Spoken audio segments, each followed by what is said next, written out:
હવે CS માં communication એટલે બિઝનેસ કમ્યુનિકેશન. હવે બિઝનેસ કમ્યુનિકેશન કોને કહેવાય?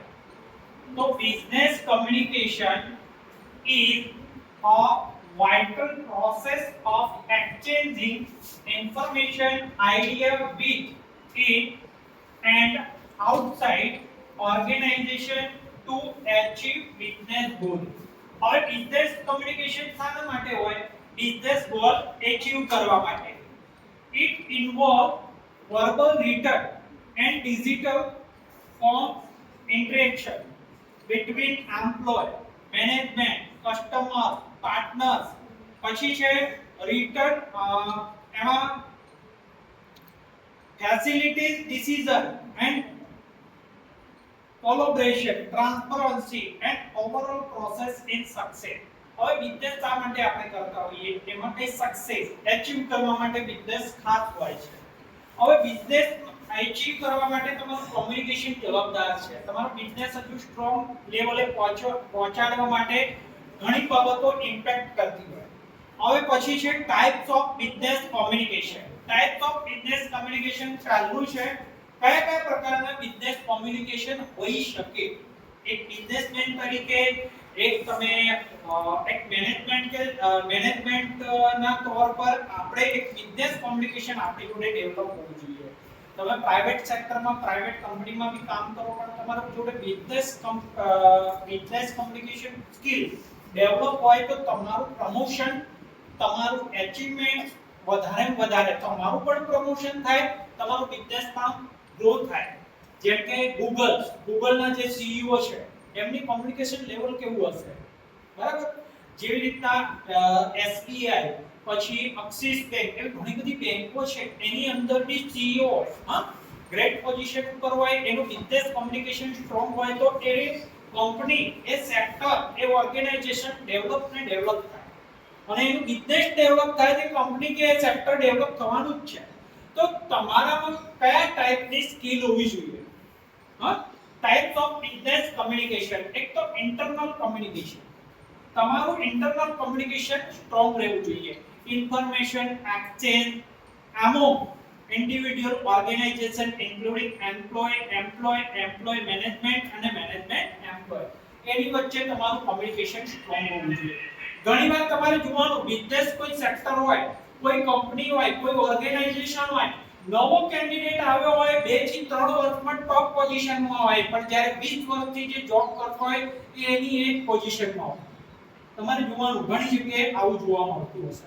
આપણે ઇન્સ્ટિટ્યુશનમાં બી તમે આપણે તમે ઓબ્ઝર્વ કરો ને તમને ખ્યાલ આવશે કે 2 કે 4 વર્ષ પહેલા આવેલો વ્યક્તિ ટોપ પોઝિશન ઉપર ને જ્યારે અથવા કરંટમાં આવેલો વ્યક્તિ બી થોડા સમયમાં ટોપ પોઝિશનમાં હોય, પણ જ્યારે 20 વર્ષ જૂનો વ્યક્તિ હોય એ એની એક પોઝિશનમાં હોય. કેમ?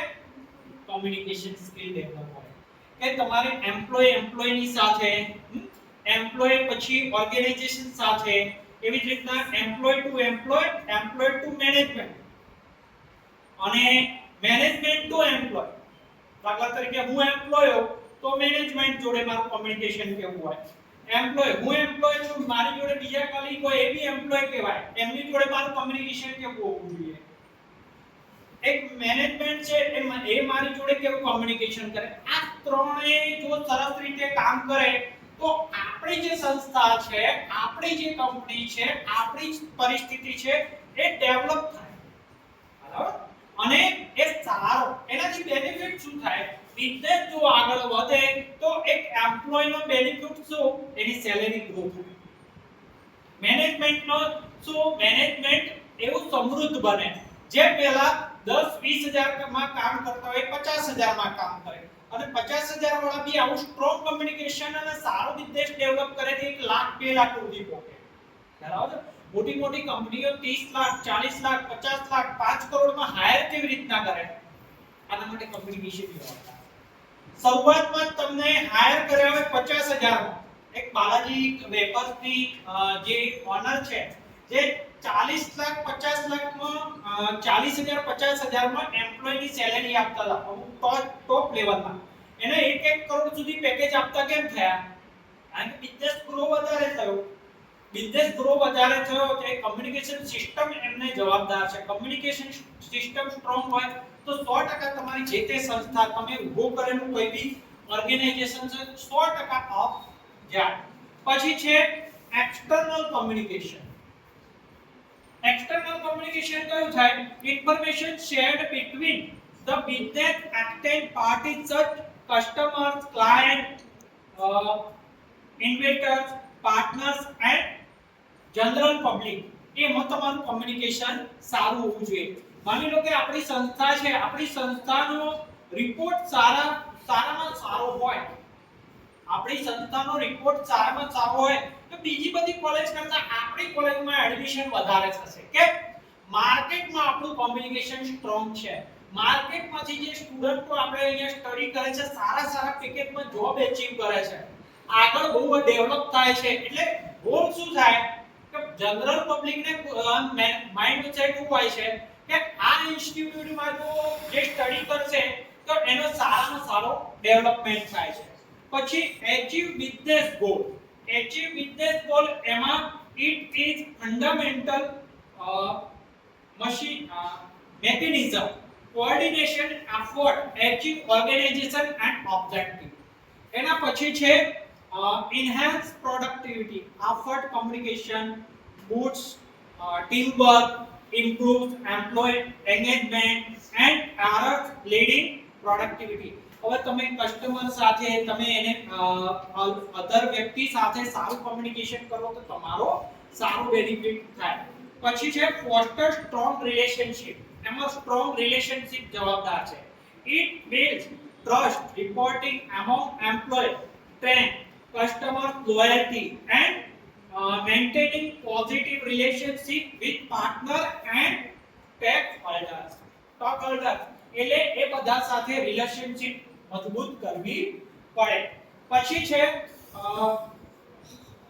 Promote transparency. હવે આપણા જોડે ટ્રાન્સપરન્સી પ્રમોટ હોવી જોઈએ. ટ્રાન્સપરન્સી કેવી રીતે? It help convening state and politics procedure clearly, ensuring everyone in the same page. હવે આ હતા આપણે બિઝનેસ કમ્યુનિકેશન. હવે કોમન મેથડ, આના માટે મેથડ કઈ હોય? એક તો પહેલી મેથડ છે written communication, email, reports, memos and પછી છે પ્રેઝન્ટેશન. આ ઇમ્પોર્ટન્ટ રોલ છે. તમે કેવું પ્રેઝન્ટેશન આપ્યું છે એ મેથડ કામ લાગે. પછી જે વર્બલ કમ્યુનિકેશન, વર્બલ કેવી રીતે? મીટિંગમાં, પછી વિડિયો કોન્ફરન્સ, ફોન કોલ્સ, પછી છે એટ ઇન પર્સન કન્વર્સેશન. પછી ડિજિટલ પ્લેટફોર્મ, રિટન, વર્બલ અને ડિજિટલ પ્લેટફોર્મ. ડિજિટલ પ્લેટફોર્મમાં instant messaging, virtual meeting and collaboration tools આ એક જવાબદાર છે. પછી નોન વર્બલ કમ્યુનિકેશન કયા છે? એમાં બોડી લેંગ્વેજ જવાબદાર છે. પછી છે ગેસ્ચર એન્ડ વિઝ્યુઅલ કમ્પોનેન્ટ. આ બધા કમ્પોનેન્ટ ને આ બધી બાબત આ ખાસ મેથડ હોય છે. તો એક છે બિઝનેસ કમ્યુનિકેશન. બિઝનેસ કમ્યુનિકેશન કોને કહેવાય? કમ્યુનિકેશન કોને કહેવાય? બિઝનેસ કમ્યુનિકેશન ના ટાઇપ્સ કયા છે અને કોમન મેથડ કઈ છે? આ ખાસ ઇમ્પોર્ટન્સ આપણે સ્કિલ ડેવલપ માટે અને એક્ઝામ ક્વેશ્ચન આન્સર ફિલિંગ માટે ખાસ ઇમ્પોર્ટન્ટ છે. Thank you. બીજા ટોપિક નેક્સ્ટ